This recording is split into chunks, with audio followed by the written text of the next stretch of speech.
Buksan mo, papasukin. Picture kita dali. Halika dito. Hindi niya po ako dinate kahapon. Ayan. Hindi ko kita dinate. Ito daw yung surprise date niya. Saan ito? Saan ito, Mr. M? Santo Domingo, Batangas City, Monte Cristo. Dito mo talaga plano ako. Yes, kasi isipin mo na lang mukha ni Cristo, mukha ko yun sa'yo. Really? Really? Pogi ka ba? Buksan mo, papasukin. Napakaganda ng view. Ano oras na ba? Ayan, ang ganda oh. Nakasin ko na. 41.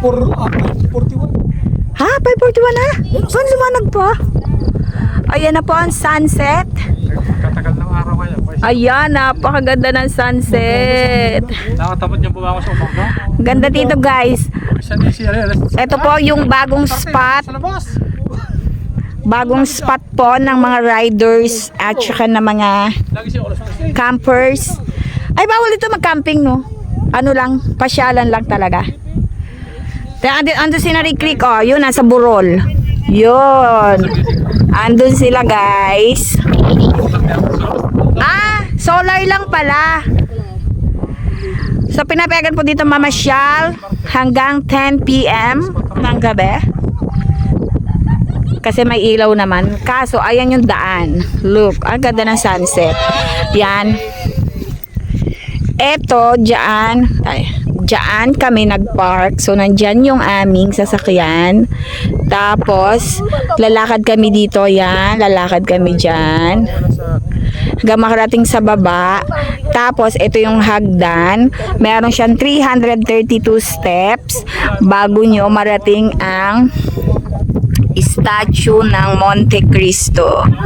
Yan, located Santo Domingo, Batangas City. Spotted. Ganda. Ay, grabe. Sa una, nakakapagod umakyat kasi nga ay antarek. Pero pagdating nyo po dito sa taas, marirelax na kayo kasi super lamig. Napaka-fresh ng hangin. Ayan o. Pwede daw po sana ditong mag-akyat ng sasakyan pero ngayon po is umulan yata kahapon. So, medyo madulas. So, hindi kami pinayagang pumasok yung sasakyan. Pero yung mga motor po nakakapasok doon sa baba ng hagdanan na yan. Yan. Bagong spot. Punta na kayo dito. Everybody. Punta tayo doon. Lumat yung mga sa akong pisina. Ha? Ha? Dadalo kayo. Wala ko siyang buwan. Ayun sila oh. Yan guys. Meron ditong mga upuan para sa tambayan pero yung iba nagdadala talaga ng mga folding chairs. Tingnan nyo oh, may nakaakyat po ditong motor.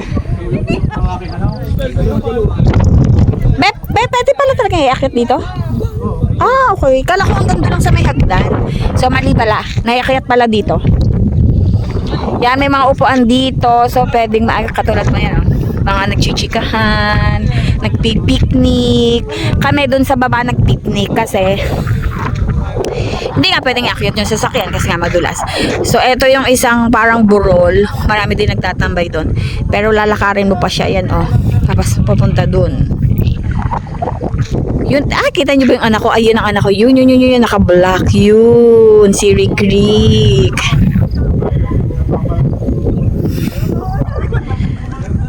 Yan, binibigyan natin siya ng time para wala siyang hawak na gadgets. Para nature, ano naman tayo? Nature time.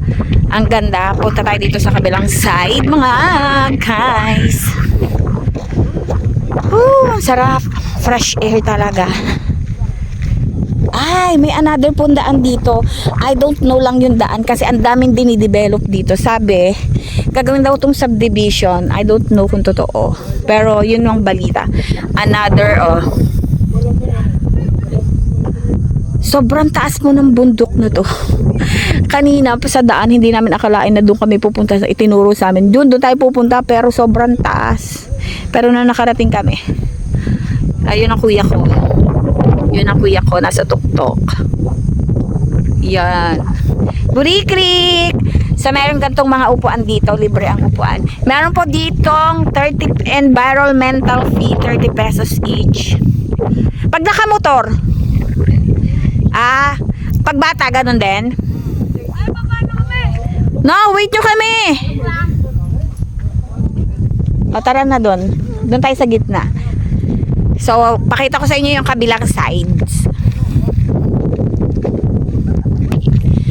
So, ito yung kabilang side. So, ito yung likod ng statue.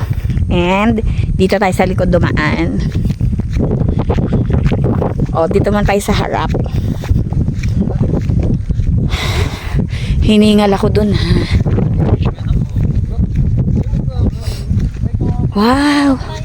Picturean ko kayo. Ayan po yung statue, guys. Yan. So, ito po yung mga kasamahan natin. Unang umakyat. Hi to my vlog!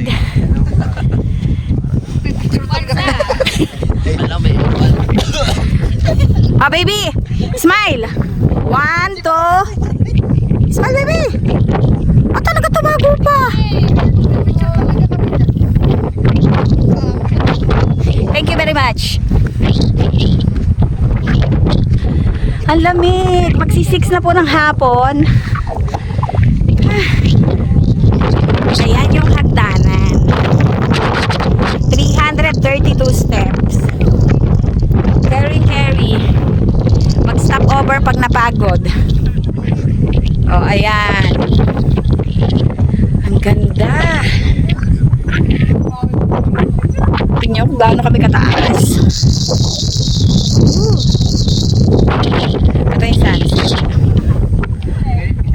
Oh, ang ganda, diba?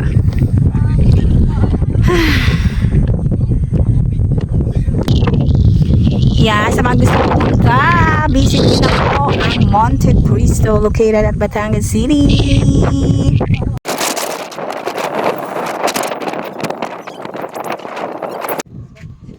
Yun, doon kami pupunta. Akyat kami. Hoy, baka kabataan, tingnan nyo to. Yan, bawal daw yun. Dali! Hoy, kayo na naman, may garden sign sa bundok.